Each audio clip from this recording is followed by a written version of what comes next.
খাইলে পেট তুগায়া বানায় এমন খাওয়ানি খাওয়াইছে। মসজিদও দেন কাজে লাগবো, মাদ্রাসা দেন কাজে লাগবে, অথবা নিজে 10টা টাকা খান সব হইব।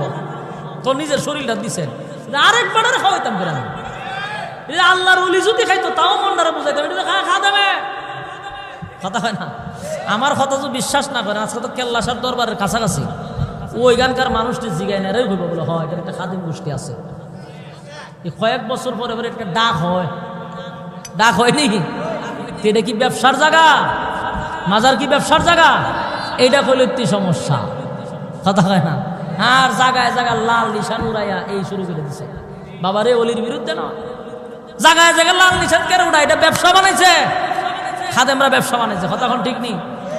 ওই দেখা যায় বন্ড বাবার মাজার নামের কারখানা, ওই দেখা যায় বন্ড বাবার মাজার নামের কারখানা। বুকা সুকা মানুষ দইরা, বুকা সুকা মানুষ দইরা পুঞ্জি চারা মাল কামায়। ওই দেখা যায় বন্ড বাবার মাজার নামের কারখানা, ওই দেখা যায় বন্ড বাবার মাজার নামের কারখানা। আজকের থেকে স্পষ্ট কথা, আমরা কোন অলির বিরুদ্ধে, সব অলিরাই যারা হকের পক্ষে আছে এরা সত্য, বাকি যারা ব্যবসা সুরত করছে এদের বিরুদ্ধে। বাস্তব না বাস্তব? সম্মানিত সুধী, আজকের পর থেকে আমরা স্পষ্ট, মাথা একমাত্র কার জন্য? সেজদা দিব কার কাছে? আল্লাহর জন্য শুধু মাথা। এই মাথা কোথাও টেকাইলে ইমান শেষ। আল্লাহ বলেন 4টা কর্মসূচির মধ্যে 1 নাম্বার কর্মসূচি হলো ইমান। ইমান বলতে আমরা এতক্ষণ বুঝাইছি যে ইমান কেমনে যায় কেমনে আয়, কথা বুঝাইতে পারছি?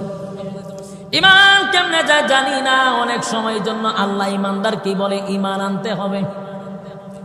সর্বপ্রথম 4টা কর্মসূচির মধ্যে ইমান। ইমান বড় দামি জিনিস।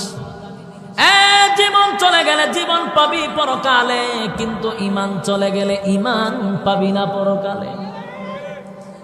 যদি জীবনটা চলে যায় পরকালে আল্লাহ জীবন দিয়া জান্নাতে রাখবে, কিন্তু ইমান চলে গেলে চিরস্থায়ী জাহান্নামের আগুনে জ্বলতে হবে, ঠিক নেই?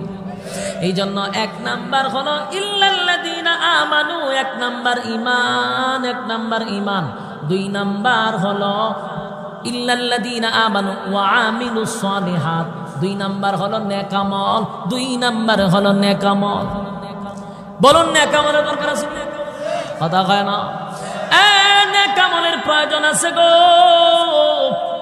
নেক আমলের প্রতিযোগিতার জন্য আল্লাহ দুনিয়ায় পাঠাইছে, কিন্তু আশ্চর্যের ব্যাপার হলো মানুষগুলি এখন গুনাহের প্রতিযোগিতা। যেখানে গুনাহ মানুষ সেখানে যায়, যেখানে নেকি সেখানে যায় না। আল্লাহ না করুক আজকে যদি আমি আশরাফি নাইয়া মমতাজা পাইতো, কিতা বুঝুন? ওই যে বিদ্যুৎ দেবেছে ওই মমতাজা পা, কথা হয় না? ফেরিওয়ালা ফেরিওয়ালা আফা যদি আইতো মানুষ জায়গা দিতে পারতে। হ্যাঁ, 500 টাকার টিকিট দিয়ে আমরা জায়গা পাইতেন না। ওই এলাকার বুড়াটি গেলে সেটটা আমার সামনে রাখিস। বাস্তব না বাস্তব? কিন্তু এখানে মাহফিল মানুষ নাই, কারণ মানুষ গুনাহের প্রতিযোগিতায়। হ্যাঁ, নেকের প্রতিযোগিতায় মানুষ পাওয়া যায় না রে, নেকের প্রতিযোগিতায় মানুষ পাওয়া যায় না। যুবক ভাইরা আমার, তোমাদের হাতে ধরে বলি, পায়ে ধরে বলি, আমি জানি এখানে কোন দলের মানুষ। এরপরও বলতেছি, একটা কত মন গড়া বলি নাই, যা এতক্ষণ বলছি এটাও সঠিক কথা বলছি। কারণ এই মাথা আল্লাহর জন্য, কোনো ফিরের জন্য নয়, কোনো দরগার জন্য নয়, কোনো বাজারের জন্য নয়, একমাত্র খোদার কাছে মাথা নত করবো, ঠিক কিনা? এই ইমান। 2 নাম্বার নেক আমল। নেক আমল হলো সব সময় নেক পরিবেশে থাকা, যেখানে কোরআনের কথা হয় সেখানে যাওয়া, যেখানে গান বাজনা হয় সেখানে মুসলমান যেতে পারে না, কথা হয় না? যেখানে গাঞ্জা টানা হয়, সিদ্ধি টানা হয়, সেখানে মুসলমান যেতে পারে না, কথা হয় না? দি মুসলমান যাবে যেখানে কোরআনের কথা চলবে, যেখানে দ্বীনি পরিবেশ আছে সেখানে যাবে। নেক আমল করতে হবে, কারণ 4 নাম্বারের মধ্যে 2 নাম্বার কর্মসূচি হলো নেক আমল। 2 নাম্বার কি? আরো জোরে, নেক আমল। নেক আমল দুই নাম্বার হলো নেক আমল, দুই নাম্বার হলো নেক আমল। আজকের থেকে ওয়াদা করব নেক আমলের দরকার আসেনি। যুবক ভাই, কথাগুলি আমার আর বেশি নয়, আর 5-10টা মিনিট সময় নিতেছি, একটু মনোযোগ দিয়া শোনেন, লম্বা করব না, 5-10 মিনিটের ভিতরে ছেড়ে দিব, কিন্তু কথাগুলি নোট করে রাখেন। আমার কথা না, রব্বে কারীম কোরআনে বলেন ওয়াল আস, সময়ের কসম। আল্লাহ নিজে কসম করছে, নিজে কসম কইরা কয় ইন্নাল ইনসানা লাফি খুস, পৃথিবীর সব ধ্বংস, পৃথিবীর সব ধ্বংস, সব মানুষ ধ্বংস। আল্লাহ যদি বলে পৃথিবীর সব মানুষ ধ্বংস রে, তাহলে বাঁচার উপায় আছে, কিন্তু অপশন রাখছে কয়টা? কথা বল না, 4 অপশন রাখছে। একটা হলো ঈমান, 2 নাম্বার হলো নেক আমল। এই 4টা অপশন যারা মানবে তারা জান্নাতে যাবে, তাদেরকে আল্লাহ ধ্বংস করবে না। তাহলে আমরা শুনলাম 2টা, 1 নাম্বার ঈমান, 2 নাম্বার নেক আমল, 2 নাম্বার নেক আমল। 3 নাম্বার হলো আল্লাহ রাব্বুল আলামিন বলেন ওয়া তাওয়াসাউ বিল হক ওয়া তাওয়াসাউ বিস সাবর। আল্লাহ বলেন 3 নাম্বার হলো বান্দা শুন, 3 নাম্বার হলো হক কথা বলতে হবে। 3 নাম্বার কি? আরো জোরে। 3 নাম্বার হলো হক কথা, হক কথা, হক কথা বলা দরকার।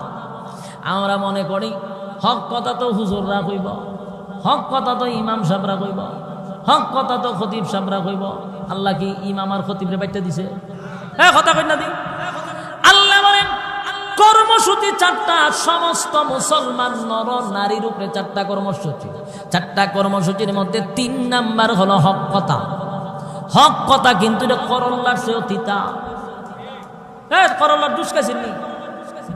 যেমন তিতা হক কথা তেমন তিতা। হক কথা কিন্তু সবার কাছে ভালো লাগে না। আমি জানি আমার ওয়াজ করলে এখানে প্যান্ডেলের অর্ধেক মানুষ হয়তো বা বেজার হয়ে গেছে, কিন্তু আল্লাহ কইছে হক কথা খ, তাই হক কথা হয়েছে। 4টা কর্মসূচির মধ্যে 3 নাম্বার কি? হক কথা। আমার বলতে হবে, এখন আল্লাহ কয়ে দিছে হ্যাঁ হক কথা বলতে হবে। বলছে তোমার যদি বিপদ আছে, তোমার উপরে পরীক্ষা আছে, তারপরে হক কথা বলা ছাড়বে না। তাই এটা শুধু ইমাম বক্তাদের জন্য নয় গো, প্রত্যেকটা মানুষের জন্য। যেখানে অন্যায় হয় সেখানেই প্রতিবাদ করা, হকের আওয়াজ তুলে ধরা, ঠিক কিনা? সব জায়গায় আপনার হুঙ্কার চলবে। গ্রামের একজন সাধারণ মানুষ হলো, আপনার সামনে যদি কোনো খারাপ কাজ হয়, সেখানে দাঁড়িয়ে বক্তব্য দিবেন যে আমি বেঁচে থাকতে খারাপ কাজ করতে দিব না। এটারই হক কথা বল। আপনি যদি 4টা কর্মসূচির মধ্যে একটা না মানেন, নির্ঘাত জাহান্নামী, নির্ঘাত আপনি ধ্বংস, কারণ আল্লাহ নিজে করছে। 4 কর্মসূচি দিল, 3 নাম্বার হলো হক কথা, হক কথা। আজকে হক কথা বলবেন তো? কথা হয় না।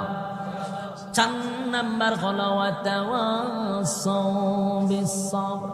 4 নাম্বার হলো ধৈর্য। 4 নাম্বার কি? বিরক্ত লাগতেছে আপনারা? আপনার আওয়াজে হয় আপনারা ক্লান্ত হয়ে গেছেন না? 4 নাম্বার হলো ধৈর্য। 4 নাম্বার কি? 4 নাম্বার ধৈর্য, মানে সবর, ধৈর্য লাগবে। 4 নাম্বার ধৈর্য, সবর করতে হবে, সবর করতে হবে। কারণ যদি আপনার ধৈর্য না থাকে, ঈমান রাখতে পারবেন না। ঈমানের জন্য ধৈর্য লাগবে, কারণ ঈমান রাখতে গেলে পরীক্ষা আসবে। কথা কয় না?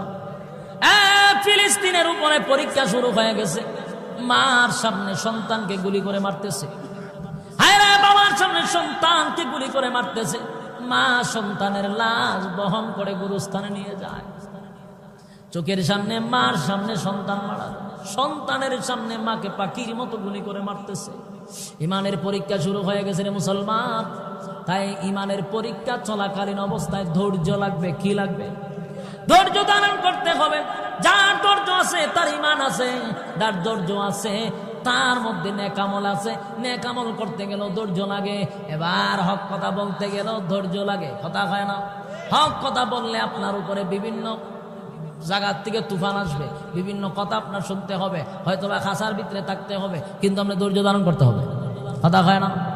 4 কাজ যারা করবে, আল্লাহর নবী বলেন 4 কাজ যারা করবে, আল্লাহ বলেন ইন্নাল ইনসানা লাফি খুস, পৃথিবীর সব ধ্বংস, ইল্লাল্লাযীনা আমানু ওয়া আমিলুস সালিহাতি ওয়া তাওয়াসাউ বিল হাক্কি ওয়া তাওয়াসাউ বিস সাবর। আল্লাহ বলেন 4টা কর্মসূচি যারা পালন করবে, আমি আল্লাহ তাদেরকে ধ্বংস করব না। কারা কারা 4 কর্মসূচি পালন করবেন? হাত তুলে দেখায়া দেন। লিল্লাহি তাকবীর।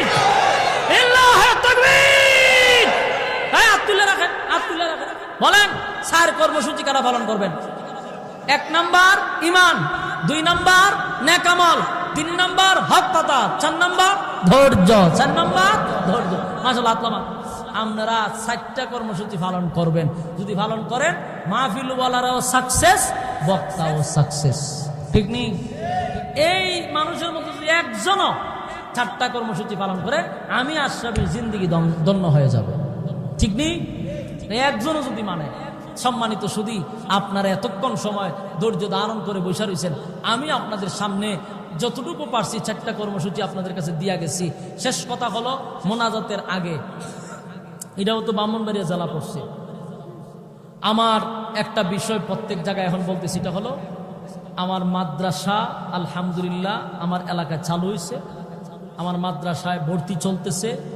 যদি কারো মানে ছাত্র ভর্তি করার ইচ্ছুক থাকেন, আমার মাদ্রাসা আলহামদুলিল্লাহ অলরেডি কমপ্লিট। যদিও এটার ইতিহাস আছে মাদ্রাসার পিছনে, বহু কিছু কইরা এরপরে মাদ্রাসা দাঁড় করাইছি। অনলি 2-3 মাসের ভিতরে আল্লাহ তাআলা ফুল কমপ্লিট করাইছে। তো মাদ্রাসা হয় 10-এর সাহায্য নিয়া, কিন্তু আমার বিপদ বইরা পড়তেছি একা। এরপরও বিশাল লম্বা বিল্ডিং হয়েছে, প্রায় 90 হাত হইব বললে। এর মধ্যে আবার আরেক বিল্ডিং এর কাজ ধরে দিচ্ছি কালকের থেকে। মোট কথা হলো খুব দ্রুত এই মাদ্রাসাটা একটা ভালো অবস্থানের জন্য আল্লাহ নিয়ে যায়, দোয়া করবেন। পারবেন নি? বহু যুদ্ধের